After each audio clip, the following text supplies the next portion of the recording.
Yuragingiz ichidagi tosh bir kunda paydo bo'lmaydi.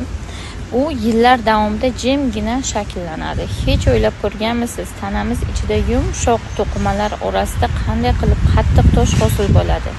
Hammasi qondan boshlanadi. Qonimiz tarkibida kalsiy, oksalat, siydik kislotasi va boshqa minerallar mavjud. Agar siz yetarlicha suv ichsangiz, bu moddalar erkin harakatlanadi va siydik orqali organizmdan chiqib ketadi. Lekin suv kam ichsangiz, tuzli va fast food ovqatlarni ko'p iste'mol qilsangiz, siydikni uzoq ushlab yursangiz, bu minerallar bir joyga to'plana boshlaydi. Avvaliga mayda zarrachalar paydo bo'ladi.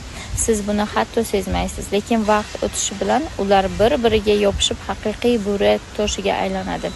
Eng xavflisi, tosh kattalashguncha hech qanday belgi bermasligi mumkin, ammo u harakatlana boshlaganida og'riq shunchalik kuchli bo'ladiki, inson hatto o'tira olmaydi ham, tura olmaydi ham. Shuning uchun bugundan boshlab buyraklaringizga e'tibor bering, yetarlicha suv iching, to'g'ri ovqatlaning, siydikni uzoq ushlab yurmang. Chunki buyrak toshi biz bir kunda emas, kundalik odatlaringiz tufayli paydo bo'ladi. Agar buyrak toshining oldini olish yoki buyragingizda tosh bo'lsa, buyrak so'zini qoldiring va men uni qanday operatsiyasiz bartaraf qilishni o'rgataman.